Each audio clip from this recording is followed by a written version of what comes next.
and welcome to the 2023 Creason Lecture and Kentucky Journal's Hall of Fame induction ceremony. I'm Erica Aistrom, Director of the School of Journalism and Media here at the University of Kentucky. To begin, I'd like to thank those people who have really helped us put this event together. Al Cross.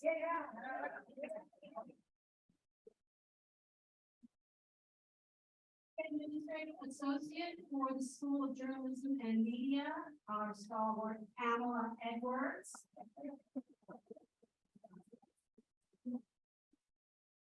And our technical services team from the College of Communication and Information here in the UK.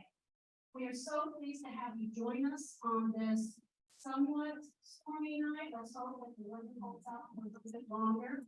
But at this time, I would like to introduce to you the great supporter of our school, our Dean, Jennifer Greer, Dean of the College of Communication and Information at the University of Kentucky.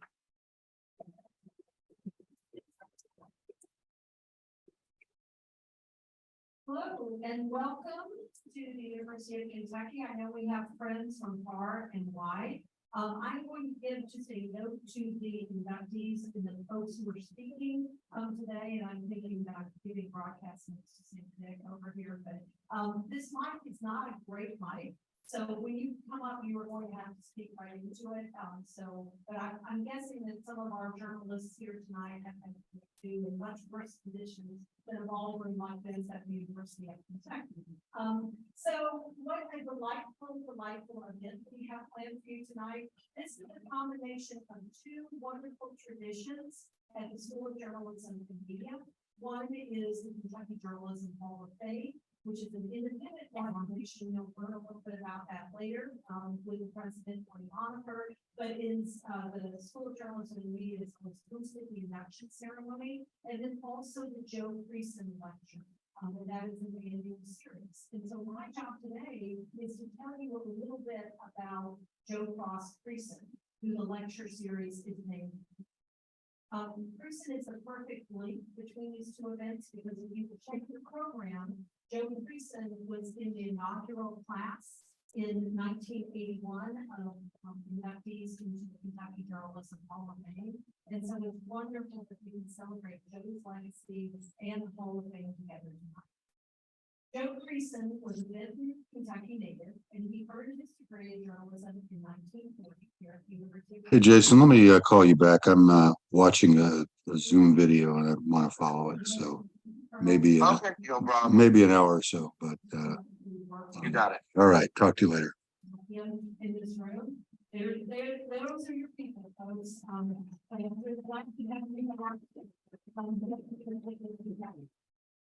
Joe was also president of the Alpha Omega fraternity column this year.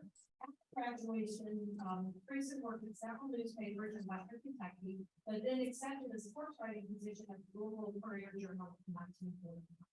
Other than the years from 1944 to 1946, when he served as an officer in the U.S. Theater, Creason worked on others for the next 30 years. So long-winded. Basically, the only newspaper job. See the guy that got fired by the CJ and has been trying to recover ever since. Mm-hmm. Earned a spot on the staff of the Sunday magazine section at the CJ, and he was known for traveling all over 120 counties, finding stories, connections, and telling the stories of Kentucky. In 1963, because of this reputation that Creason has come up with in traveling the Commonwealth, he was given his own I kind of can't hear it.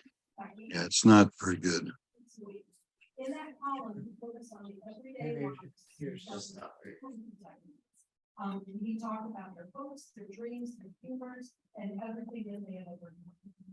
Creason served as the national president of the UK Alumni Association from 1969 to 1970 and was a long-standing advisor to the Kentucky Colonel and School of Journalism. He earned UK's Distinguished Service Medal in 1971, and he earned the Kentucky Hall of Fame, entered the Kentucky Journalism Hall of Fame. He was named to the UK Hall of Distinguished Alumni in 2020.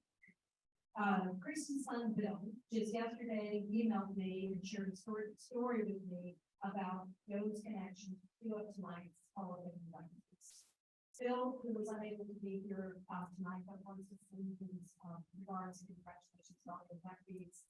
Recall that his dad had a deep connection with Dave Penfred and John Fetterman. They were colleagues of Joe's at the Courier-Journal. From the time Joe Creason started working at the Courier-Journal, everything he wrote in his career appeared in that publication.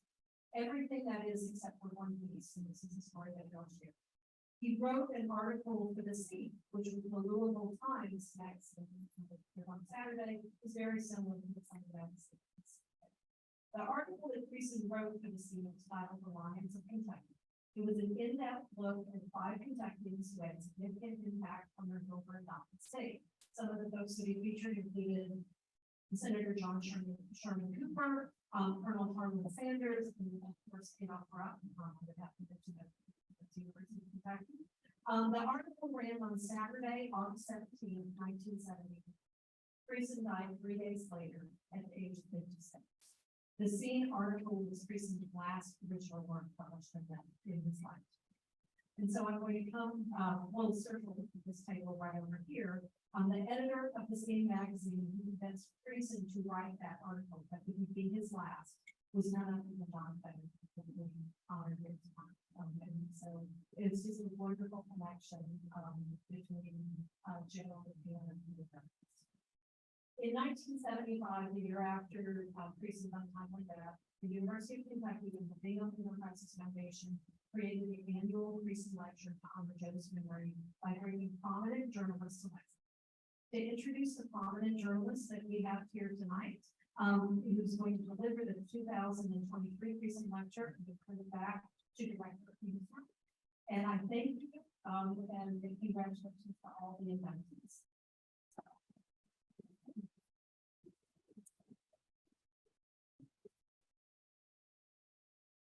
Katie B. Greer, Joe herself is a journalist. Author of 12 books, James Fallows' most recent release, Our Towns, co-authored with his wife, Deborah Fallows, not only became a national bestseller, but was made into a documentary film for HBO in 2021. He received the American Book Award for his 1981 book on national defense and the National Magazine Award for his 2002 article, "The 51st State in Vietnam," which warned against the U.S. invasion of Vietnam. He has been a finalist for the National Magazine Award several times.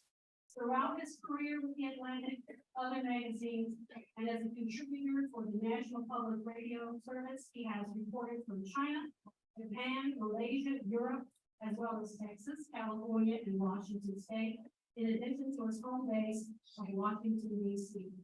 He holds degrees in American history and literature from Harvard, where he was editor of the college newspaper. We manually do it. Where he was. It's not, there's, While still in gets to be really close. he served as chief White House. I mean, I go right here and it worked. I don't know if it's blocking it or something, but sorry about that.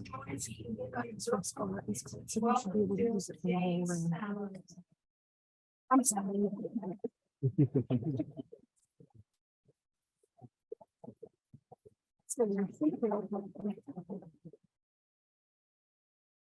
Thank you so much, Erica. How is the microphone doing? So thank you, Erica. Thank you, Pamela. Thank you, Ross. Thank you, Jennifer. Thank you, everybody who has been part of this. It is a tremendous honor for me to I can hang out over here. I'm gonna go grab my phone over there and I'll just come over and hang out with it. Yeah. and to join many other people. So it's like so touching on to be here. My wife, Deb, who's in Dallas with our children and grandchildren right now since 11 best wishes. And I'm going to try to show you the highest honor I can by being as first that I can. Nobody ever can speech is too short. So I hope that no one the comments I'd like to do next while. And I'd like to frame them this way. My son, going continuity with many police lecturers and the state of journalism today. As you heard a few moments ago, I once was involved in a different kind of speech making, that is residential radio. I believe it was state radio in 7 years. I want to make sure it works for you. Oh, you do. I just want to make sure it goes to the next one and then. Those of you who hear this sort of statement, who has listened for the magic line in any state of the union speech, which is the state of the union is that is strong, it is resolute, it is troubled but confident, it is blah blah blah. Sometimes that line comes the very first paragraph of the speech, sometimes it comes at the end, but it has to be in there, at least the convention hold the speech made it up. Living in Japan for the number of years, we used to have to go to Kabuki there. There's a wonderful line in Kabuki from the Kabuki town, which is Mate Masha, which means we can wait for. It's one of the famous line on the equivalent of the Olympic. So there's Mate Masha, the state of the union is X. The state of journalism now, I'm here to tell you, is deeply troubled and in rapid transition and full of possibilities. Now, why do I say that? Because that exact combination has been true of journalism at every single stage of the system. It is true now, and the question is how to recognize the purpose, recognize the transition, and seize the possibilities. Just as a reminder of why this formulation would apply to journalism at any time, even the golden ages, even the times of the towering figures, think back in the founding era, when we had the Federalist Papers, the greatest example of correspondence. We also had Alexander Hamilton writing unsigned praiseworthy articles about himself. Once we get this person hired and in here, then this will be their baby to do. So if you do this every day, I mean, everybody be back, so you know what you got to clip was and stuff like that. We also had violent sort of racist journalism going on in those days. We had the post-Civil War era.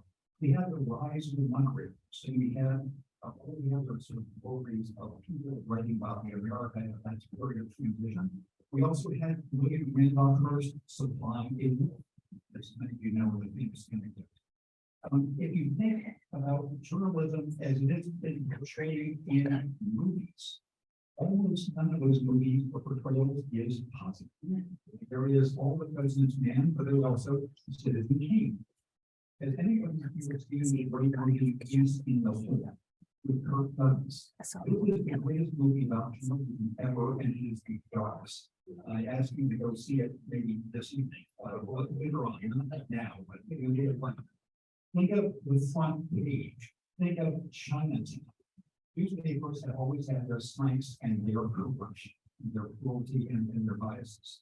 I was just a couple weeks ago in Montgomery, Alabama, immensely powerful museums in Montgomery, Alabama, and they chronicled the way journalism had been a tool of segregation, of lynching, and all the rest. Even in the golden age of political conduct, we had really in most of the TV networks, there was 30 minutes of news per day.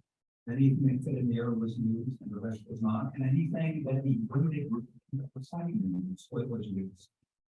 The book Using Ourselves to Death came out in 1985.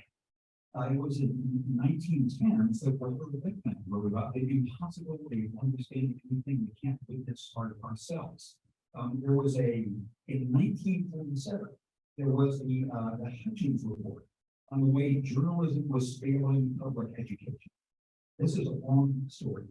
My own book, Breaking the News, came out in 1996. And as mentioned earlier, 20 years ago this month, I argued most of the media failed the world in their coverage of the prelude to the Iraq War. This is not to say, oh, never mind, we'll be fine, there's no problems. It is to say that genuine crises and changes do occur in journalism. We recognize the things that have been successful and are worthy of emulation, but also we need to be clear about things that have been fail in our institution and recognize where would stand on that mark. So what this is to say, and we pray for the of what the state of journalism is, the challenge is to recognize our place now in the audit of these historical examples and seize what are the opportunities, recognize the problems, and go with it. So that is what we're going to propose in the next few minutes. Where we are in this moment of history. We're talking about his moment in sort of historical interest, this moment in journalism, this moment for American life, and this moment in opportunities. So that's the end for the next 5 minutes. Let's talk about this moment in history. We know this is a time of great strain. Those of you who get a print edition of New York Times will have seen this headline this morning, which I had this on my doorstep in DC on left this morning. I love local journalists. When in 2009, a paper covering Southside Chicago had a headline saying, "Southside man wins Nobel Prize." That was about Barack Obama. Similarly, Queens Daily People this morning, that print edition said, "Queens man indicted," which helps us. So we don't belabor it all the way, which the American experiment of 2023, the world of this moment, the crises of peace and order of the rest. We don't belabor them to say this is one of many times when journalism has to do this job. The only way we know about the environment, we experience, the only way to have any sense of beyond our own immediate sensory experience is the people in our business who are justice. So it counts that we are doing things now about the military stream at this moment, the economic stream, the democratic stream, all of that. So point one, this moment in history, it's one of the times that our business matters. And it's not only such time, but it takes one to do. This moment in history when it comes to journalism itself. I say that there is one more fundamental constant in journalism, apart from the ones I've mentioned about always being in trouble and always finding some way to get out of trouble. And that is the kind of people who go into this business. Who here work on a college newspaper? Who here are there any college students around here that recognize that the impulse that makes you want to go into journalism is the combined drive to see and to tell. You want to see what you're happening, you recognize it yourself, you want to tell them what you have seen. Those are the people who lead in the business, those are the people who have always been into the business, people who feel they can't not do this line. Maybe not do it forever, but they want to do it now. And my experience, and I hope it's the same from your experience here at university, is there are still a lot. There's still a lot of young people who want to see, who want to tell, who want to use the tools of history to try to improve, try to have a more honest understanding of what the world is like, what decisions that the democratic society moves to make. That is a constant. Two things have obviously changed. Each one of these could be a subject of a 90-hour lecture by summer. One is the economic model of journalism now, which is going through models to carry out conventions. And the other is the technology through which people both produce and consume news. Both of those are, as you all know, going through changes right now.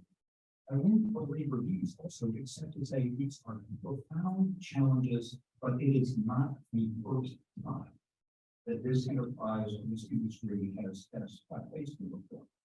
If you study the histories of newspaper empires going up and down, as you have done here, or TV empires, or radio stations, or different kinds of frequencies, you recognize how profoundly their markets have changed, decade by decade, sometimes year by year.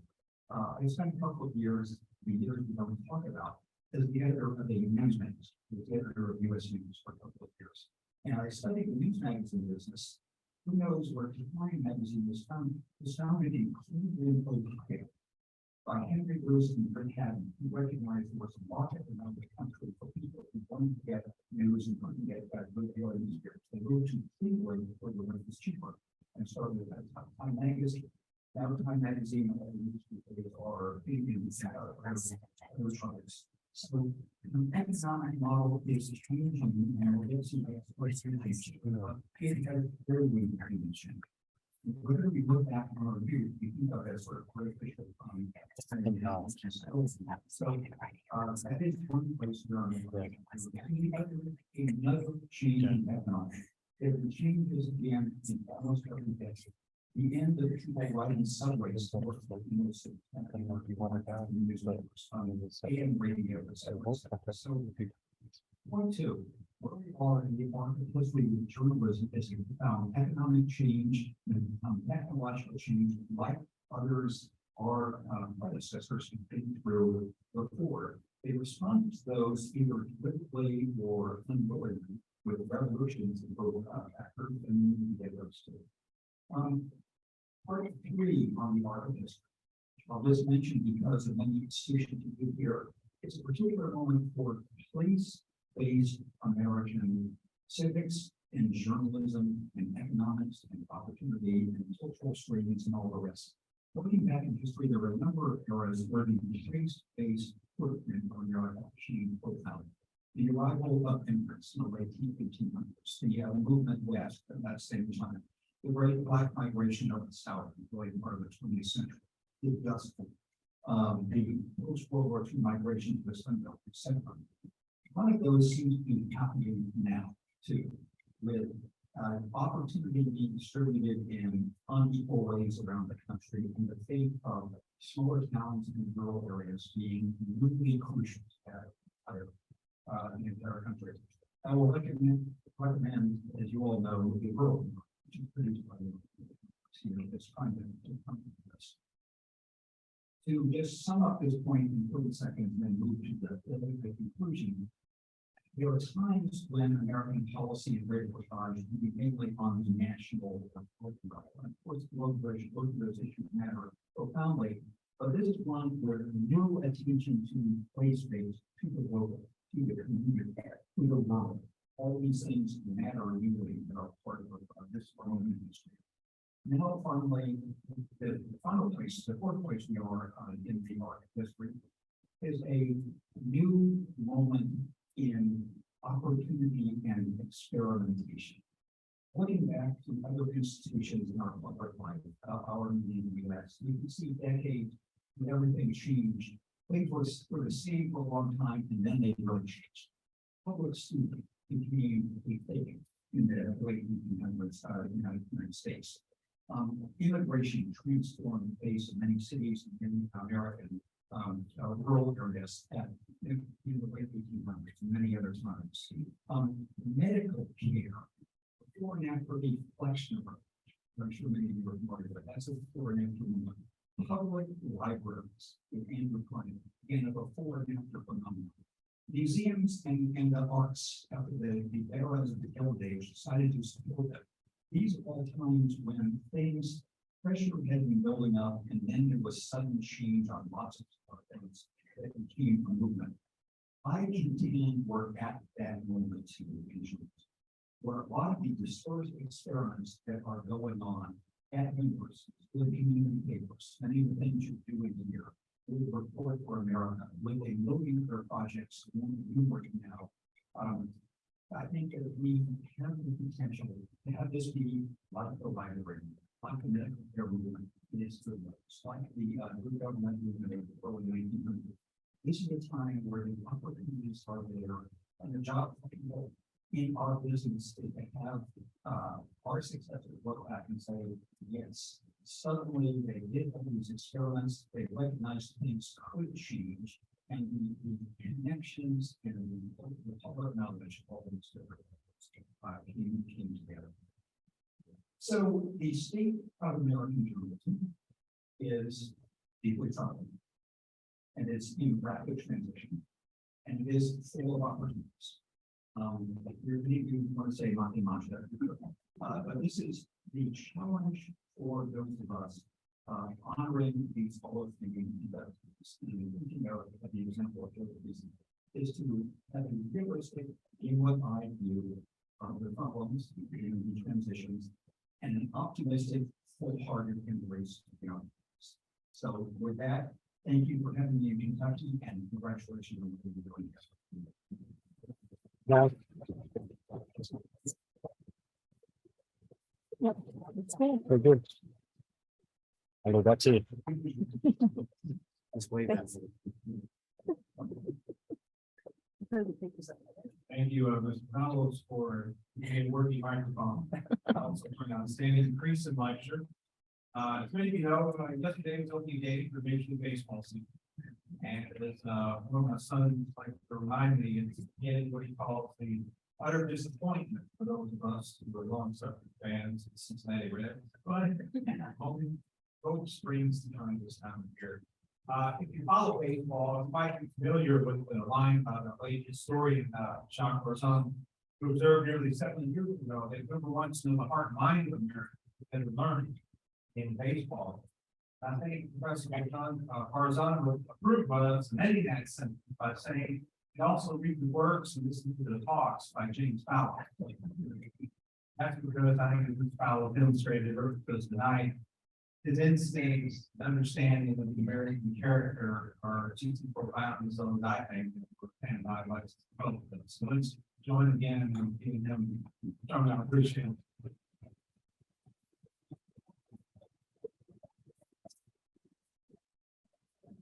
Thank you all for attending the special journalism double header this evening.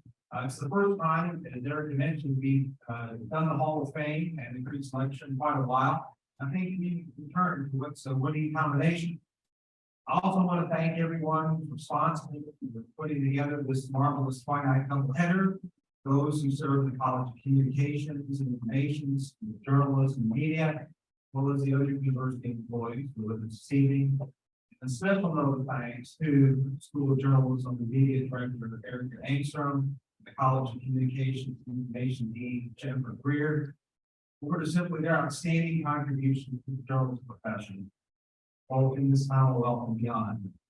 The profession of journalism cannot have better friends than Director Angstrom and Dean Greer. Let's show our appreciation for that.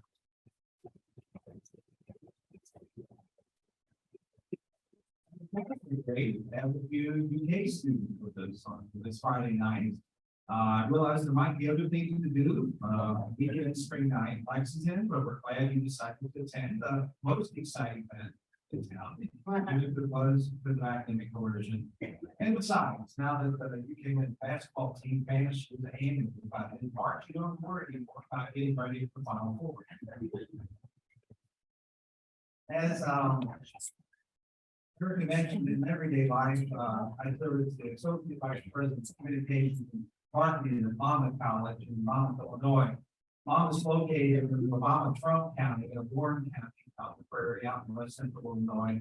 We're about 40 minutes from the Iowa border, state that feels like it's already taken a leap here. In many ways, it looks a lot like 2024 in Eastern Iowa. The Donald, Ambassador Haley, Governor Ron DeSantis, they've all visited our region, and several more presidential hopefuls, God help us, are expected to appear over the next few weeks before the corn is even knee high. You know, I was thinking while I was coming back here to Kentucky, as those candidates make their pitching to voters, it's another reminder why we need an independent, thoughtful, and progressive media.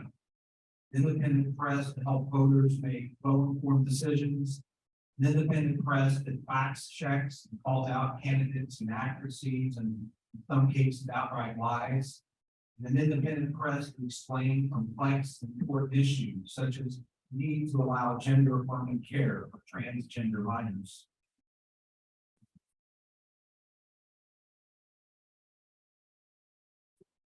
Five individuals we honor tonight exemplify the very best what it means to promote and fight to maintain an independent press.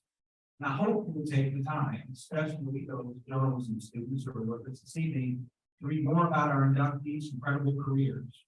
find more about those who preceded them at ci.uky.edu/JAM. You can click on the About tab. Some of those individuals already been enshrined to the Hall of Fame who joined us tonight. And I asked current members of the Hall of Fame to stand and be recognized.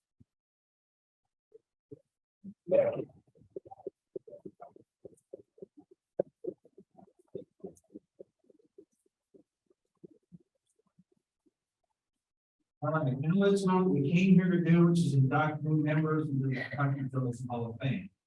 The Hall of Fame, which opened in 1981, honors achieving journalists who are native to Kentucky or who spent most of their careers working for Kentucky media organizations. More than 200 individuals have been inducted into the Hall of Fame. The Hall recognizes journalists both with and without formal ties to the University of Kentucky who practice the craft of journalism native to large.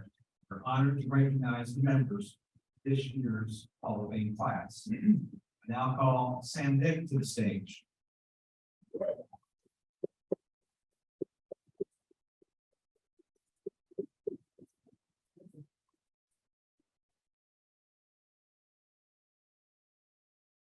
Lexington Television's longest running evening anchor for 34 years. He was a trusted fixture of WKYT-TV, covering everything from big stories to personality features.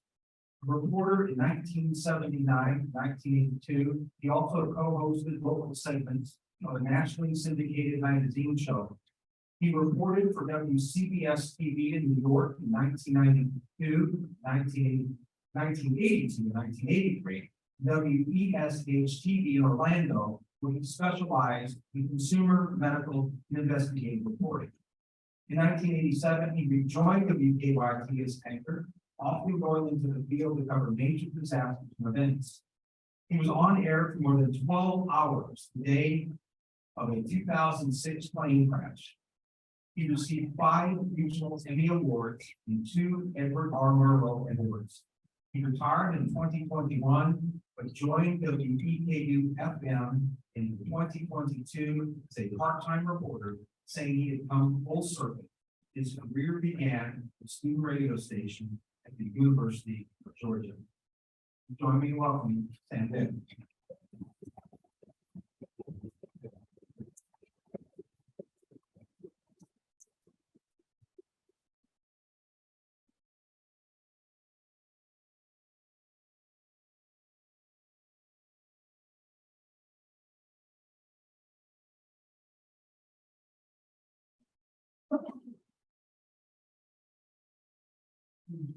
I can't take my notes because I have no telephone.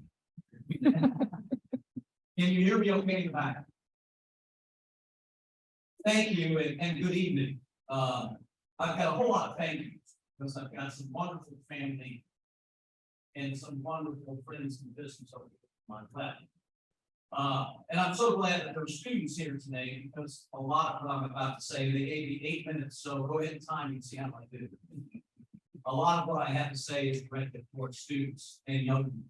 First of all, thank you to the committee, that group of people who chose to induct me into this amazing group of people, the Kentucky Journalism Hall of Fame.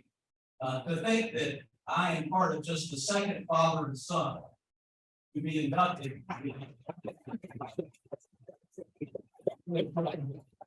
It's beyond anything that I could ever have conceived. Of course, I'm talking about my dad, David Bick, graduate of the University of Kentucky, grew up in a small town with very little. No father, dad passed away my namesake when he was a baby. And went from North Middletown, Kentucky to the highest regions of broadcast journalism, CBS News, Walter Cronkite, and Dave Rather, author of many, many books, professor of journalism here at UK, director of journalism school, and a sheep farmer on Plum Lake. I have to think that my dad right now is smiling. When they called me and told me what was happening, I just couldn't believe it. And they said, well, would you like to know who nominated you? And folks, in a million ways, I never would have thought that the person nominated me, did it when he did it and who it was, because I put him up there with Walter Cronkite, Edward R. Murray in broadcast. He is a legend from Kentucky.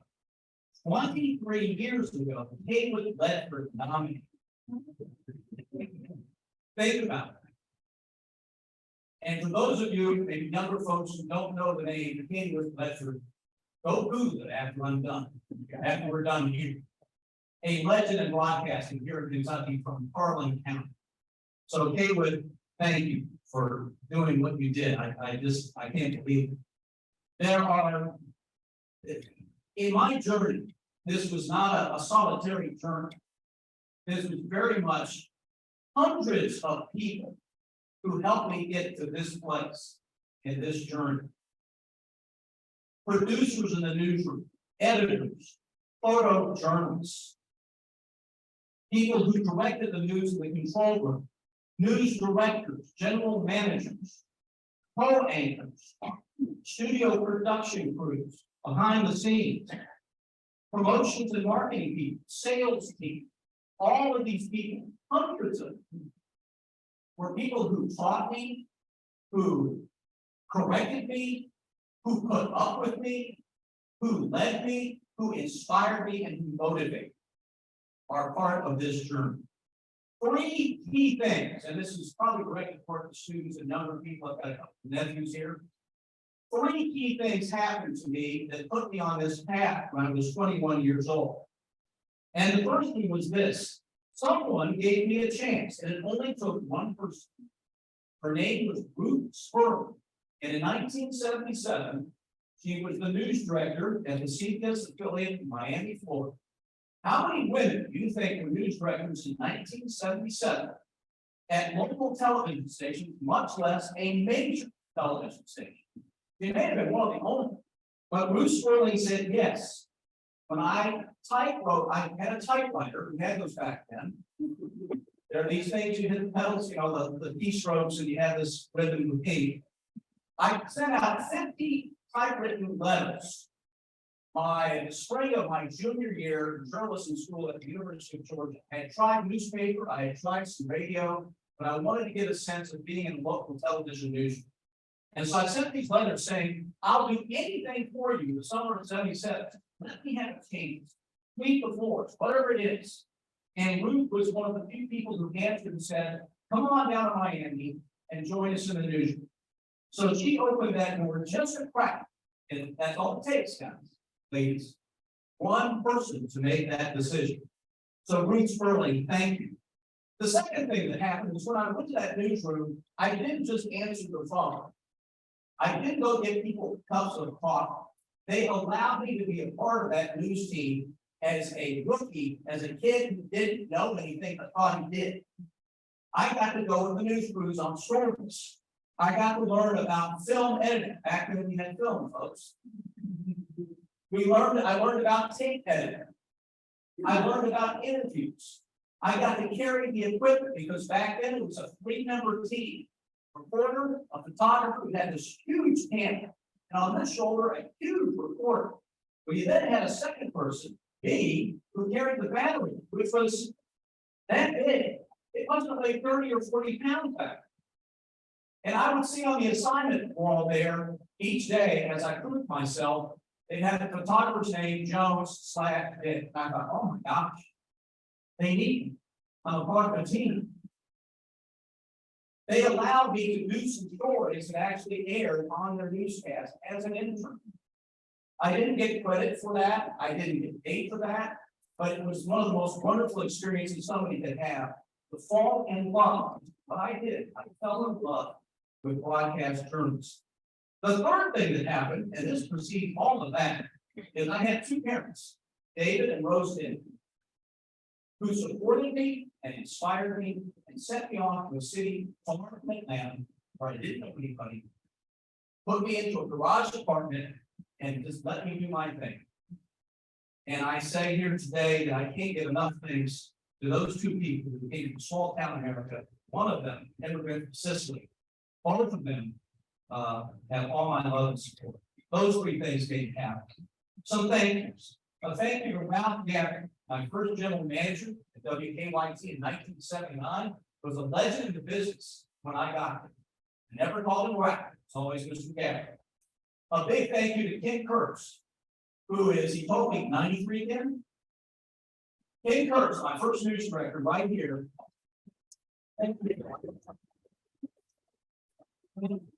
My first co-anchor when I came back to KYT.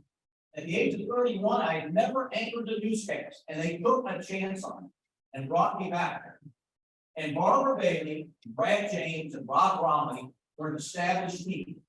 And Barbara welcomed me with her open arms. And we became personal and professional things. Barbara's with us tonight.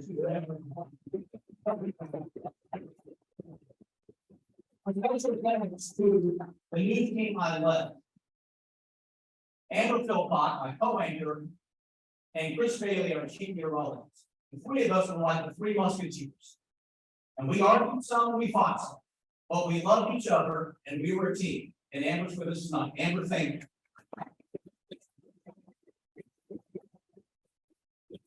Well, I didn't exactly retire because now I'm doing some public radio.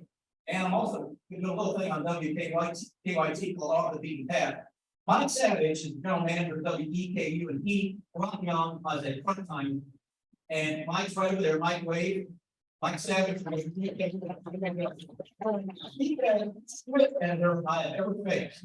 The first few times they got a script back from Mike, I was like, oh my God, he's written this thing. But he makes it better, I think. Family, very quickly. My first wife, Valerie, who supported me from 1979 to 1992. Thank you.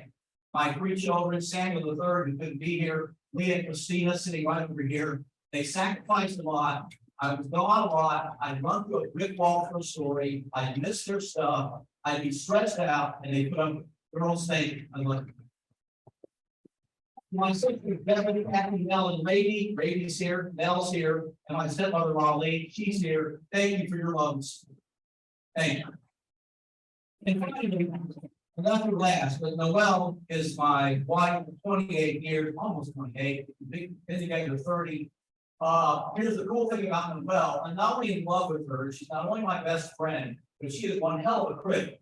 And so when I went on a major story, or I went to some big event, I had two questions for her. First of all, did you watch? She did. The second thing is, how did I do? This lady would tell me how I did. And boy, a lot of times I didn't like what she said. You know what? Right. You know what? Thank you. And let's take the last part of this. Journalism. I'm old school. I don't believe in journalism so much as a job or a career, but as a passion, as a mission. It is something that I think you're pretty much born with, and curiosity, that yearning to learn and talk and explain and be a story itself. And so at the age of almost 67, as you can tell, I still have my hand in journalism. I can't get away from it. Well, I can, but I don't want to. Honesty, fairness, balance, pursuit of the truth, holding the powerful accountable, respect and compassion.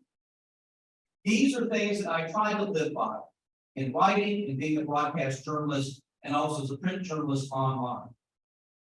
I want to tell you something. Many journalists have sacrificed their lives for our freedom of speech in this country. Last year, 67 journalists were killed around the world. 41 of them at least were murdered in retaliation for the stories they reported. Those people laid down their lives and sacrificed in countries like Ukraine, Mexico. There is no freedom of speech and paid dearly. So I take very seriously my induction into the Journalism Hall of Fame. I take very seriously being called a journalist. And let's move it forward. Let's don't give up. Let's keep pushing forward despite the technology changes, because the technology changes, and let's make it a better place to live with what we learn.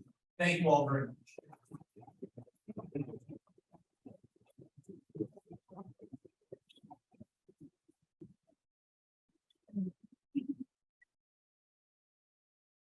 Hi. Mindy Fetterman to the stage.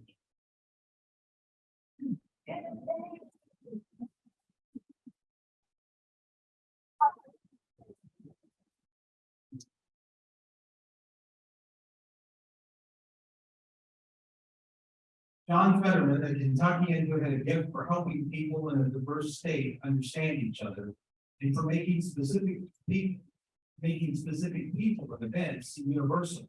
He was best known for writing one of the most deeply felt domestic stories of the Vietnam War, Private Gibson Comes Home.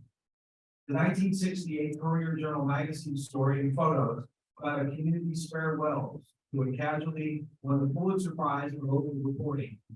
In 1967, he published the book Stinking Creek and shared in the C.J. Pulitzer won for public service with its campaign to control stir mining. As editor of the Louisville Times Scene magazine, he put his stamp on a generation of young reporters, teaching them interviewing and writing skills, listening, watching, and thinking. Born in Danville, he was a graduate of Murray State University and he died in 1975. Please join me in welcoming John Fetterman posthumously to the Kentucky Journalism Hall of Fame.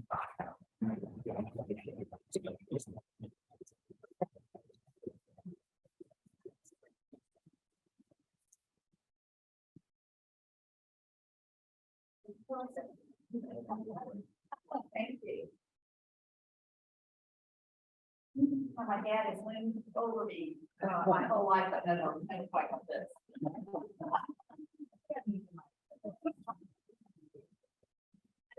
Doing my okay, well, obviously, thank you all so much for this. I'm so excited and proud of my dad and proud of his daughter.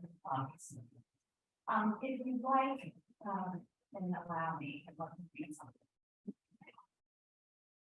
It was late on a Wednesday night, and most of the people were asleep in the county seat of Knott County. And the body of Private First Class James Fetterman, Little Gibson, came home from Vietnam.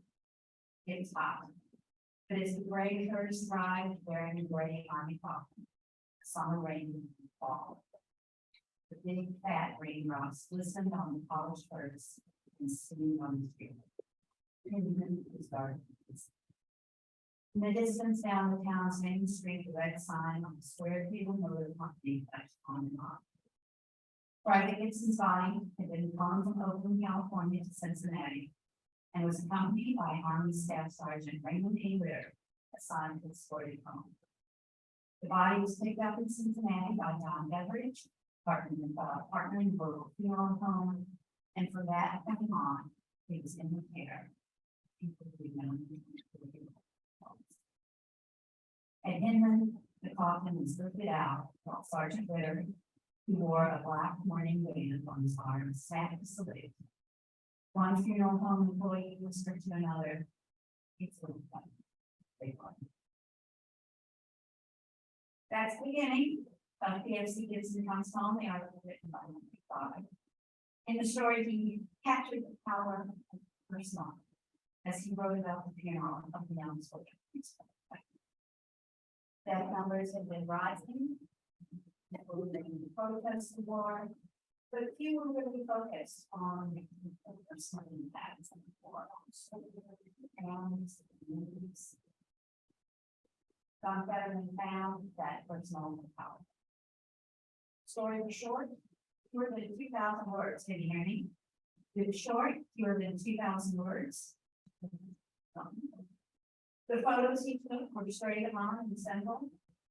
No one was indicted, no law was written, but hearts and minds were moved. On its 150th anniversary in 2018, the Courier-Journal declared the story, quote, perhaps maybe probably the finest piece of writing ever. I've been amazed over my career. My daughter's crying. I'm trying not to cry. I've been amazed over my career in journalism. I'm a natural baby, proud of it. They have tricky years of work all over. You may have a letter from someone who found the story and we saw it in the book, and you just better than his daughter. The same is true with the book Stinking Creek, the small mountain community in Lexington. Again, my dad didn't focus on broad national trends and, naming somebody, but on the power of the personal, the stories of real people, like Henry Brown and his 8th wife, Ed Size wrote his own private bull hunt. Gilbert Barber, Louisville. We all know that the journalism of John Fetterman is fading. Okay. TikTok allows millions of people across the world to access video snippets, ChatGPT, and other artificial intelligence chatbots are going to take over the job of writers. Few reporters just pull up a chair and sit on the I'm not completely focused on future journalism. I mean, if you look at James Fallows, this is a vital opportunity. Citizens are also journalists, right? We got the phones, we got the video, we do it ourselves. And new outlets are reaching millions. More young people of color and from different backgrounds are reporting on issues they care about and sharing directly with their readers. They don't need them to go straight. They can talk directly. I know my dad was fascinated and that he was working on the phone as he did at the Courier-Journal, where he mentored many, especially young women who were there hitting the neighborhood in the early 70s. In fact, he took me out to lunch and 3 of those women I was speaking to show me that journalism career could be qualified. And one of those women is here with us tonight, and the reign of the Louisville Times. So we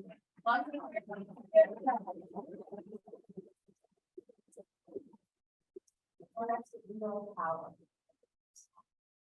Making connections between people with powerful stories, powerful photos, and powerful people. I'd like to thank my colleagues from the Courier-Journal who are here today and supported this nomination for each one. Thank you for letting me try. Columnist Bob Hill, who's not here tonight, and editor Greg Johnson. Thank you for your. I'd also like to thank Steve and Sissy Taylor, who called their kitchen the prime little hero for your journal. They helped John Pierce and John Fetterman, Joe Creason meet people. And so Kentucky State Senate President Robert Stivers, who is working. Who 50 years later still has a copy of John Fetterman's National Geographic story on the gap open on his copy. His father, the late Robert Stivers, Judge Robert Stivers, the 27th district, picked around producing and finally, Al Cross, thank you, Al, director of the Institute of Journalism, who spoke to me today. Specifically when I came back, it's 3 to 40 years after the book and found me there. And remember the day that John Fetterman came up tonight. And especially I'd like to take a huge thank you to which helped me use the life of journalism and to make the best friends. My back in the colonel, staff of 77, now journalists, pastors, veterans, artists, authors, support parts, and a member of the Kentucky Journalism Hall of Fame for the night. If I could, I just want to close.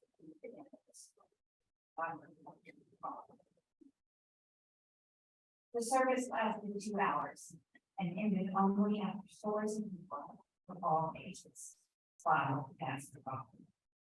Then they took the down to Rest Haven Cemetery, the Army provided 6 pallbearers, 5 of whom had served in Vietnam. There was a 7-man firing squad to fire additional 3 bottles. And then we were the sound tanks. Pallbearers crisp and polished with summer hands, folded the flag in the coffin, and Sergeant Willard handed it to the young widow, who had wept much, spoken more.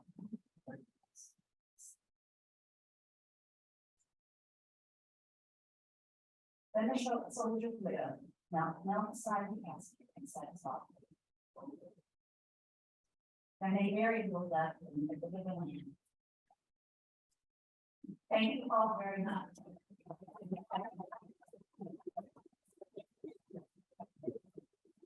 Thank you.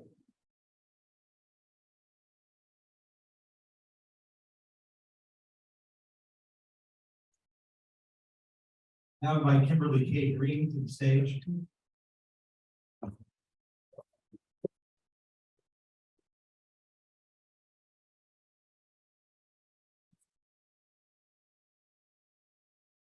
Forceful, engaging advocate of First Amendment rights in courts and other forums. She has been a valuable friend to the news media and the cause of open government. She and her husband, John Fetterman, started the Kentucky Press Association's Freedom of Information Hotline in 1986, enabling journalists to get immediate expert advice at no additional cost. Her knowledge of the law and journalism and her positive, encouraging approach gave young journalists the confidence and courage that they often needed to pursue top stories. KPA members have long rated the FOI hotline as the association's top service. She wrote a monthly column about hotline calls, helped train young lawyers in the firms where she worked, and represented landmark community newspapers, the state's largest newspaper group at the time. Please join me in welcoming Kimberly K. Green.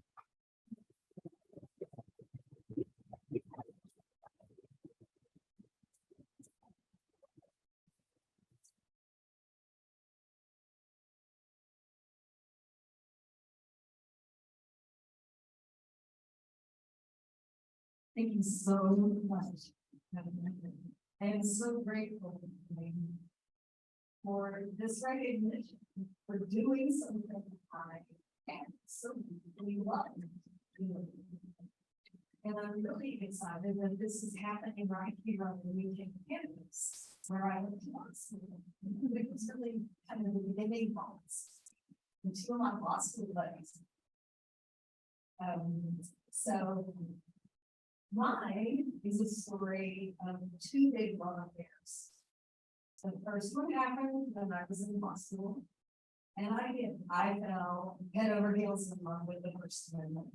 Now, I had known about the First Amendment before, but doing that deep dive into how it really functions and the people who make it function, and how important it is to to our way of life in this country and our democracy. I knew right then that something had been ignited like a fire in my belly, and I wanted to devote my law there. I wanted to use my law education to be part of that somehow. And I was lucky enough to do the job at one law firm in Kentucky. We did an appreciable amount of work with news organizations. And while many of my peers in the law firm were racing over to work with the big money clients in their pinstripe suits, I wanted to get in the newsroom. Because to me, that was the room where it happens. I wanted to be with the people who ask the big questions, who do the deep research, who chase down their needs and their sources, and who aren't afraid to stand up and call misdeeds. And many of the things that we lawyers do when we work with newspapers are exciting, nerve-wracking, from pre-publication review of stories to Scott, libel, and making privacy and other legal issues, to racing over to the courthouse when Paul was then, to try to keep judge from kicking out the reporter and the public from the proceeding that should be open. To, in the very rare instance, defending a libel case at trial. And I'd like to share just a tiny bit about my favorite one of those. There just weren't many.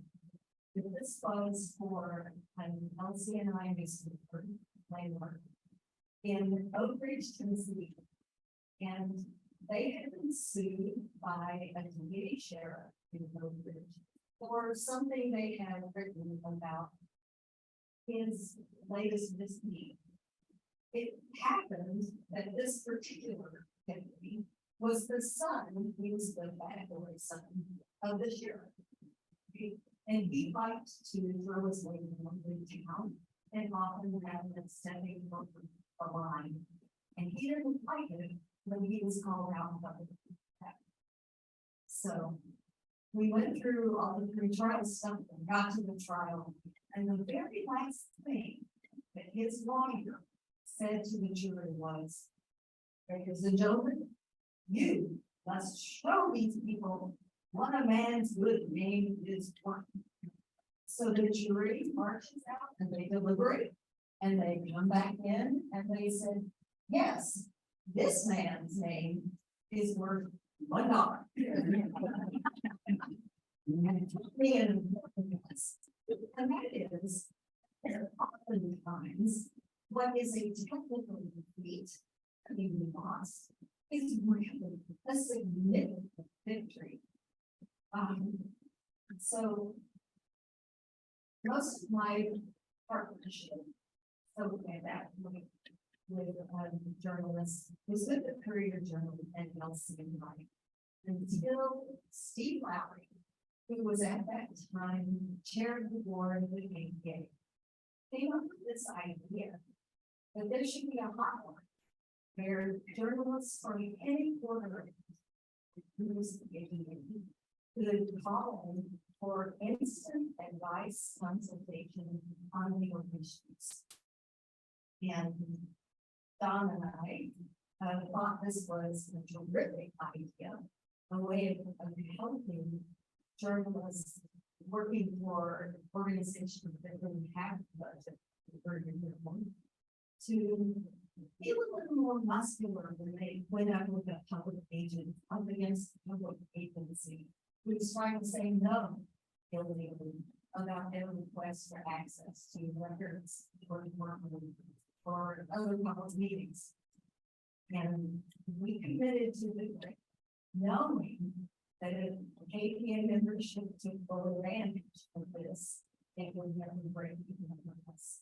But it was that important to us to really help build the robustness of the contemporary press that we did it, and I'm happy to stand here and tell you that it never did break even.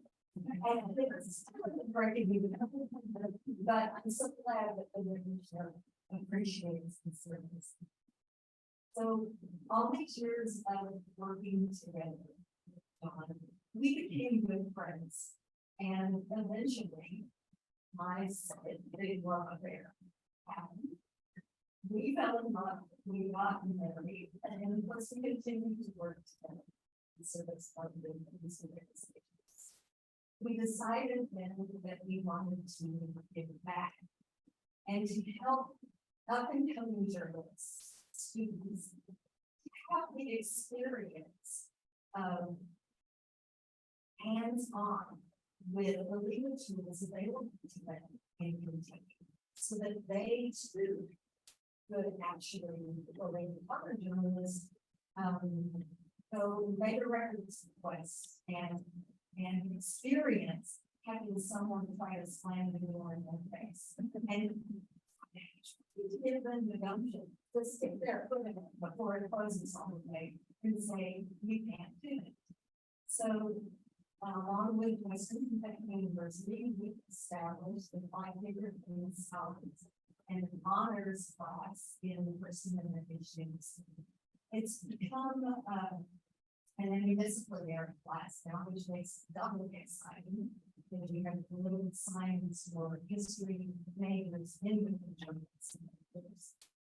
And each year there is a particular theme, a different theme that the students study, and they pick their own topics within that theme and end up producing at the end of the semester website with all of their reporting components. It's really very impressive. We've done topics like money and politics, and these students got to interview and consult with Rachel Mortel. That did a lot for me. She's fun. And this year it's politics and religion, and we're really good to see what they can do. After that, that was so much fun that we established an award for courageous international journalism.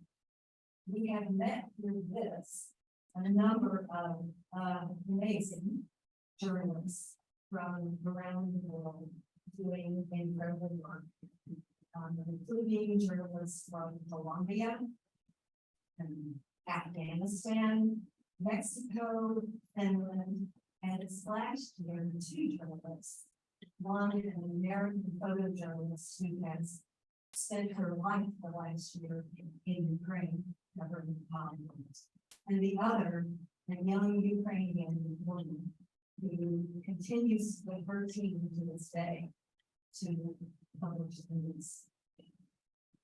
I so admire all of these people. They got the fire in them.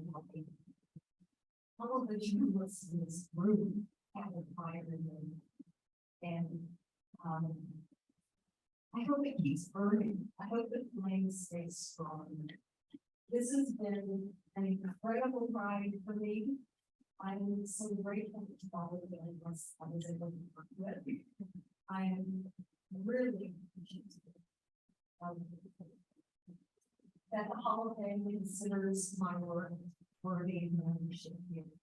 And I thank all of you, my team over here, and everybody, for coming out to celebrate us with us tonight.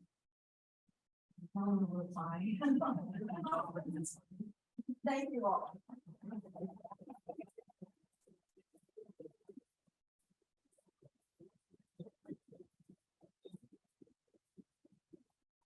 Thank you.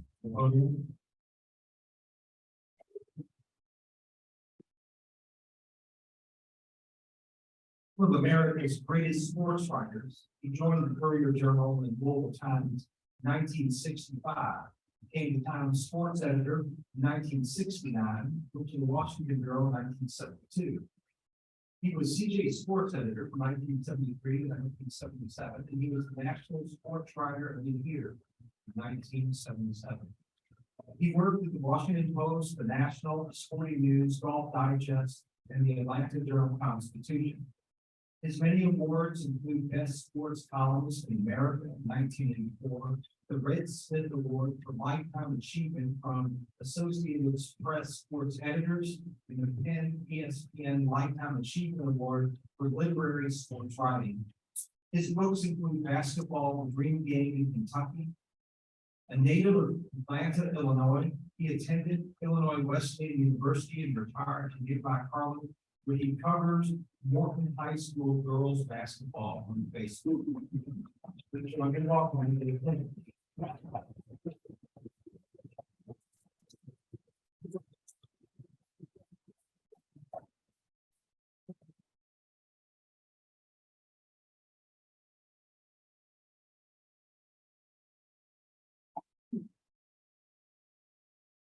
Long speech, have a short speech, have a short speech.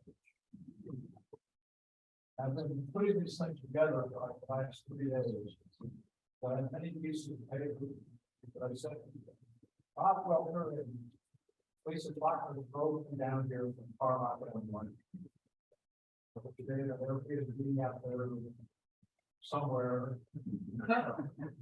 We came down 64. The first time I did that, 1966. As I remember, it was like a baby interstate, it was 2 lanes. Now it's like 3 or 4 lanes, and everybody's going 80 miles an hour.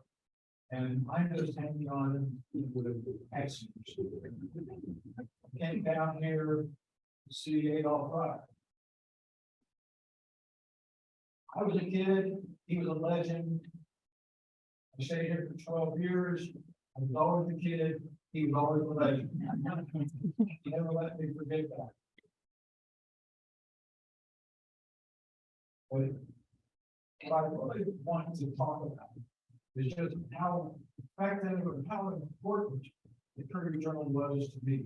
John Fetterman showed me you could write simplest story, make it powerful. I learned from that. Just, I was nobody. I was on the copy list. Earl Cox. I should begin by telling you about Earl Cox. Anybody here know Earl Cox? Good. Earl Cox hired me as a copy editor. He knew I wanted to be a writer. He said, if you find a story, I'll put it in the paper. There's nothing better than that. Somebody just wants to be a writer. One day, Earl comes into the office. I was like, Mr. Dad, I guess my wife was an RN, working out related to peace in Louisville. And I would take my 4-year-old son to the office with me, put him in a typewriter, let him tear up the office, while I tried to find a story on the phone. Fox comes in one day and says, "It plays in town, go find it." Well, I knew who Cassius Clay was. He was Muhammad Ali by then, by the way, in 1967. Courier-Journal assisted on calling him Cassius Clay, also known as Muhammad Ali, for about 5 more years.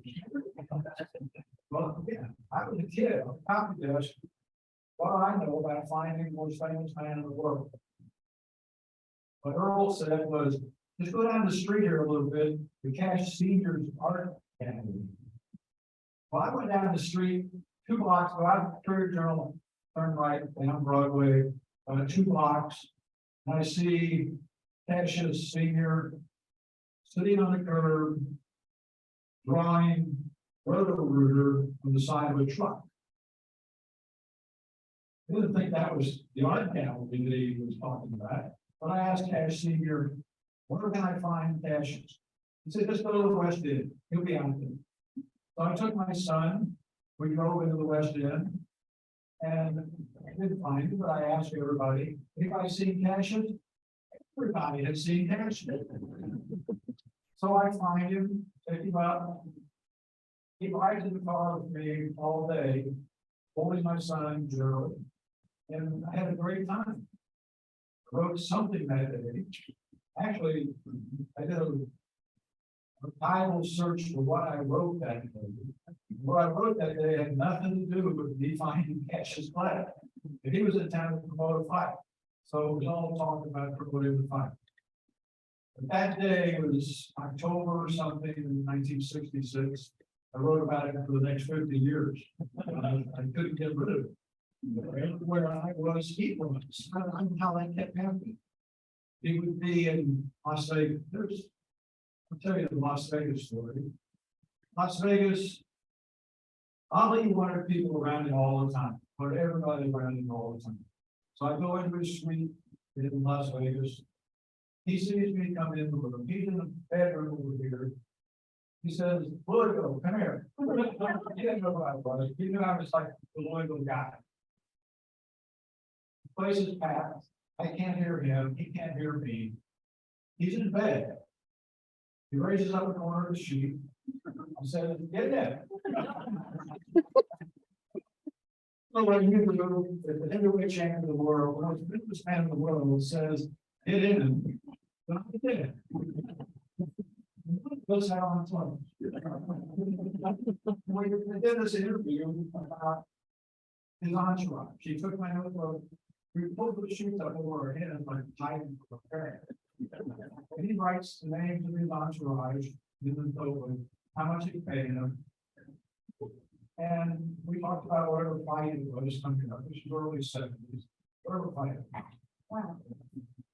And I say, okay, thanks. I leave. And I had to go back and get the notebook.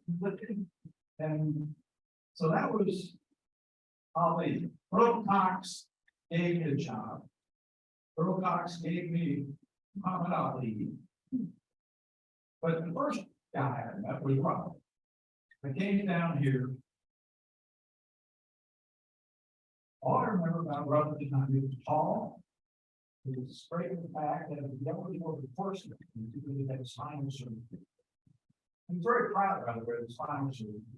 Same surgeon who did General Patton, he said. Maybe a little misinformation there, but I don't know.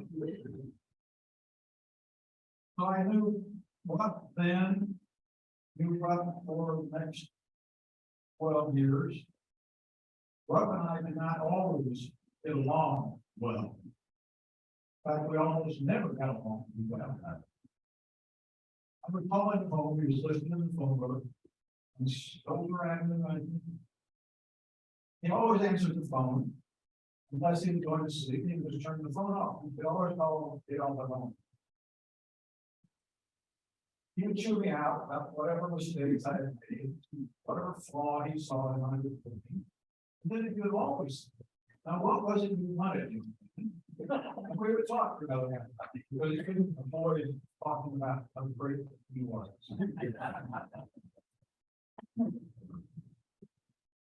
So we had 4 words. He didn't want to retire. The university was insisting that he retire because it was already past 65. Mandatory to 70. He was trying to find a loophole in that. I, as a young firebrand politician at the Courier-Journal, was insisting that the old man go away. Now, as an old man himself, I'm not sure I would say that strongly now as I did then. But he was best part of that whole story, my relationship with him, was that my colleague, the Louisville Times, Dick Fenley, called it off at home one day. He said, "Coach, this is Dick Fenley. Look, I can talk to you with him." Coach says, Fenley, I know 2 guys in Louisville. One's Fenley, one's King. One's a good guy, and the other one's a son of a bitch. Which one are you? Fenley claimed to be the good guy. Probably claimed to be good. And I, over the years, have regretted being part of the deal at the time, but they don't. Well, I wanted to do something. This is part of the speech that I made and taped together. I can talk about it. People don't see it. My buddy Tony Cornhide, who's on ESPN, one time said, "Kendrick, you could be on television. You ever learn how to talk?" I said, "There's a thing about this really talk. It's television talk." And I didn't have time for that. He did. So, trying to talk me out of it. But let me show you if I can find it.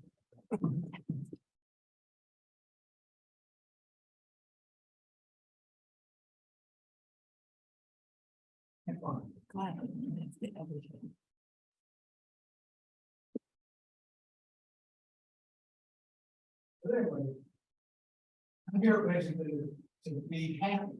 They're not happy.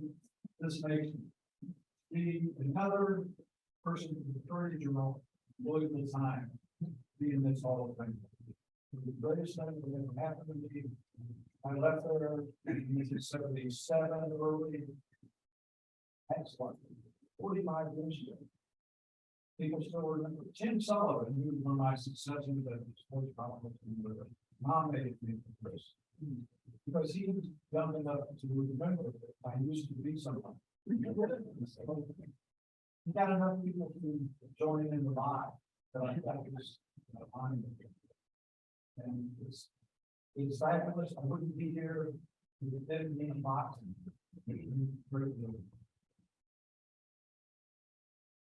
One thing about it, because Bob and Lisa, we stopped at Buffalo's race. Buffalo Trace. It was getting me my only. What would I call it? My only urban history joke.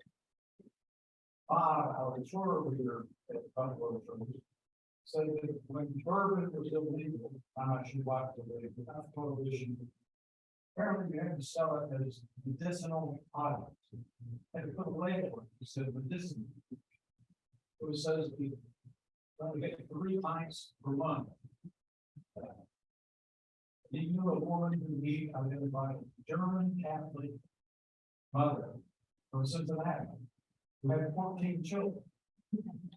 She got around to 3 pints per month and telling the doctors to prescribe bourbon for her children who were sick every month. 14 of them. One thing I wrote, beginning of the Courier-Journal time, from late in 1 century to early in the, oh, by the way, Kentucky Journal. I love the Kentucky Journal. It's not going to finish it.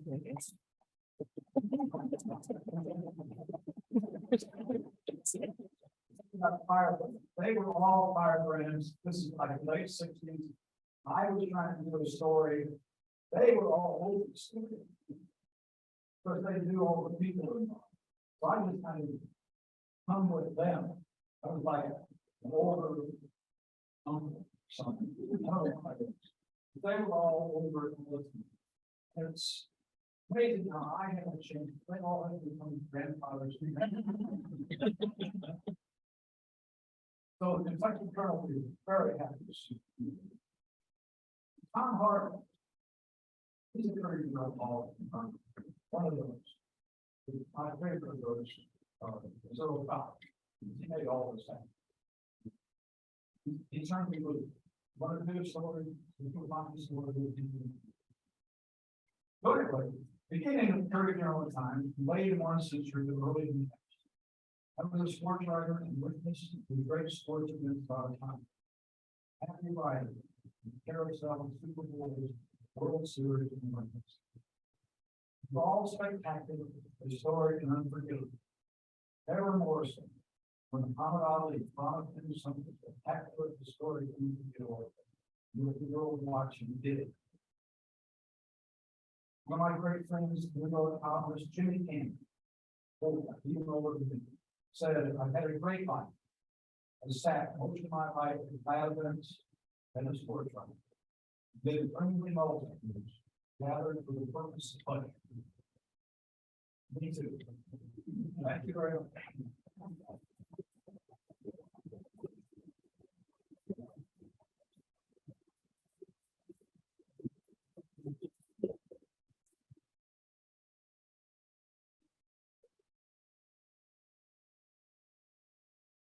Now, if I ignore a cold,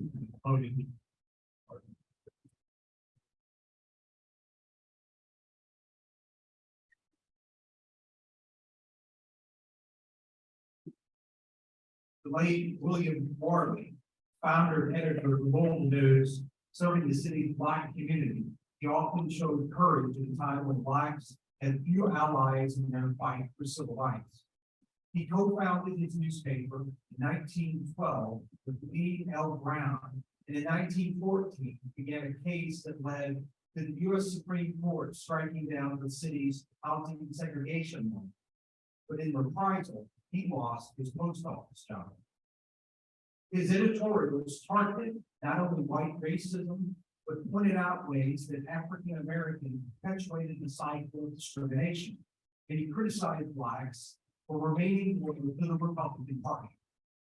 He was a candidate for magistrate on the Lincoln Independent Party ticket in 1921, and 3 times in the 1920s, his newspaper office was destroyed by Blacks. He died in 1946, but his stands encouraged stronger tactics in civil rights fights to come. Please join me in welcoming William Morley posthumously to the Kentucky Journalism Hall of Fame.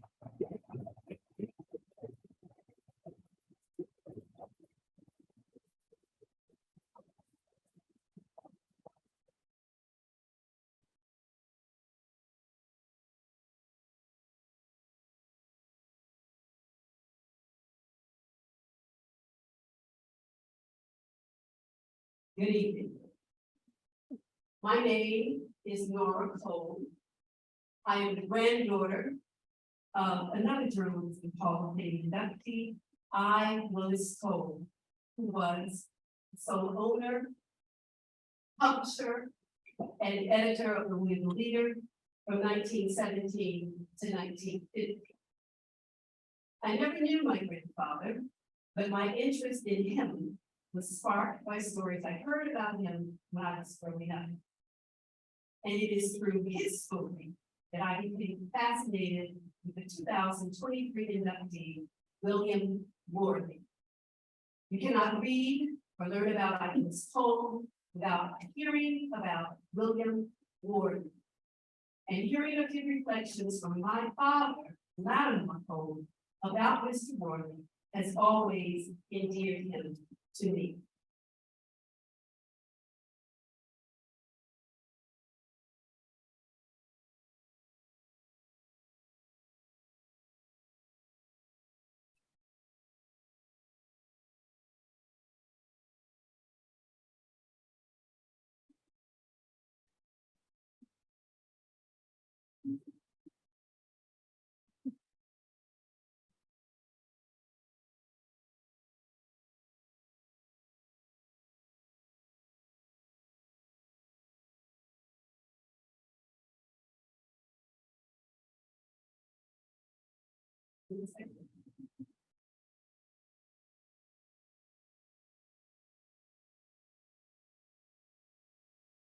Mr. Worley and my grandfather are known for working together, reporting and advocating on numerous causes for racial justice.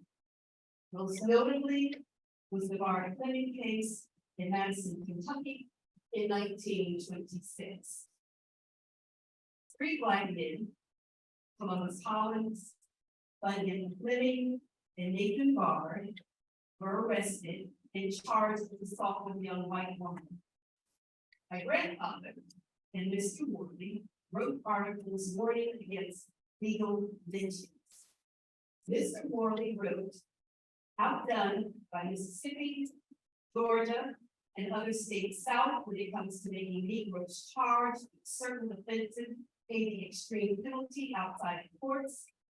Kentucky bids to have distance involved in the double standard of laws, the mockery of it, when the Negro is involved through speedy trials, which fall a little short of legalized lynchings. Mr. Worley also went to Lexington personally to investigate the case. Together, Mr. Worley and my grandfather convinced the NAACP to bring the case to the Kentucky Court of Appeals and the Supreme Court. They even asked the governor to intervene. The time ran out, and Nathan Bard and Bunyan Fleming were hanged on November 24th, 1927. And because of their editorials and actions, Willis Cole and William Worley were indicted for creating race friction and race hatred, contempt of court, and libel. They were tried and found guilty of libel and fined $250 each in 1927.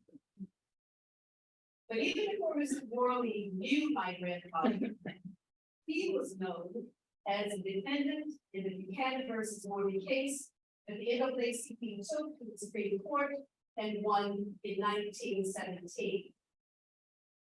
The case challenged the city residential ordinance in Louisville that unlawfully legalized segregated housing.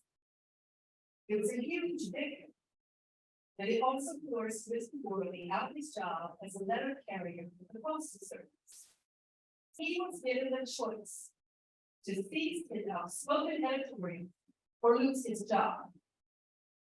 He would not be allowed to be silenced and lost one of the few lucrative jobs that an African-American man could hold at that time. There is no line to blur about Mr. Worley, my grandfather, and all the other race men were publishers and editors of Black newspapers in this era as journalists and activists. It's not a luxury their lives and the times in which they lived could afford. But William Worley was a visionary. From his high school days, he was outspoken about the injustices Black people suffered, civil rights, and equal education. He said this newspaper, the Louisville News, was to serve as a critical vehicle for him to demonstrate both that he was willing to jeopardize a relatively comfortable career to achieve racial equity, and that other Black Louisvillians should also actively engage in changing their conditions. It became his life's mission. William Worley was a driven soul. He was fearless, passionate, compelled, even obsessed, one might say, except that he had no ulterior motive other than fighting for the civil rights of African Americans, and he used his position as a journalist to do it. He held many civic and political positions, and he never veered away from his original mission for his newspaper to serve critical vehicle for him to demonstrate that he was willing to jeopardize a relatively comfortable career to achieve racial equity. And jeopardize he did. Mr. Worley's focused agenda ultimately led to his demise. He lost the newspaper, the Louisville Leader, the Louisville News, several times. He began as a part of the new Black leadership in Louisville to be overlooked as the old out-of-date guard. He alienated many in the Black community with his constant urging against complacency and his never ceasing challenge to fight harder for civil rights and better lived lives.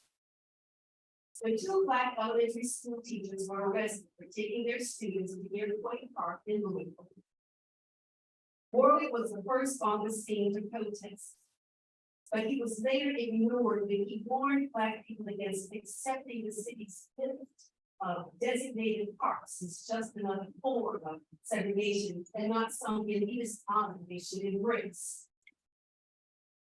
I believe William Worley was literally driven to drink, which did become a problem. But he was a lifelong visionary and a brilliant mind who, despite all his bold efforts, could not make whites, and I imagine heartbreakingly so, his own community see the power and possibilities for their lives. Yet they dared on a daily to reject the limited, degrading life they lived not so long out of slavery. I believe he became disillusioned and felt defeated.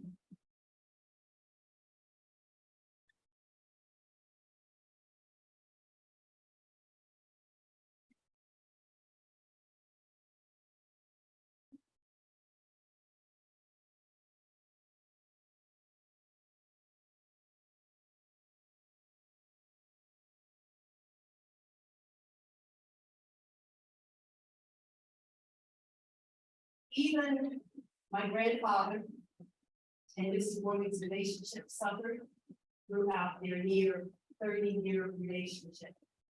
They were competitors, at times at extreme odds. But it was my father who recalled his father helping Mr. Worley when he was at his lowest. So thank you, University of Kentucky Journalism Hall of Fame, for the induction of William Worley. Thank you for recognizing this extraordinary man who was a daring and brave journalist. I want to thank Tom Owen at the University of Louisville Archives and Record Center for his seconding letter. Tom Owen has been active in the preservation of the Louisville Leader since 1977, when it was put on microfilm. And in 2019, the University of Louisville Archives Leader Transcription Project celebrated transcribing over 45,000 articles over 7 years of the WEKU. I also want to thank Amanda Reed, who is here with us this evening, and Tish Boyer, who cannot be here from the Creason Museum, History Museum in Louisville, for their second letter. And John Meyer at the Pilsen Historical Society, who led me to a dynamic research article about Mr. Worley titled, "But He Did What He Could." William Morton Reed's Louisville's Fight for Justice, 1902 to 1946, by Russell Wigington of Rhodes College in Memphis. And finally, this university's own Dr. George Wright, the author of Behind the Veil, Blacks in Louisville, Kentucky, 1865 to 1930, who over the years has supported my advocacy for the legacies I was told it will get more. Thank you.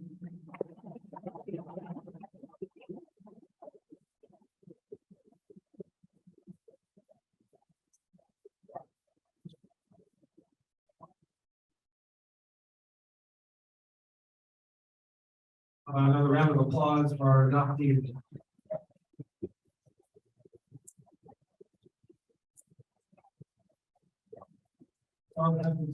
We speak with the subcommittee tonight. Before we disperse, I do ask one thing for the recipients to come forward to take a group photo. We're here to decide the stage. Once again, thanks everyone who made this special event possible. Those who work behind the scene, we are those who made the nominations, most important of all, those whose lives and careers continue. Help make society a just, fair, and equitable place for everyone. Good night, and everyone is proud and is free.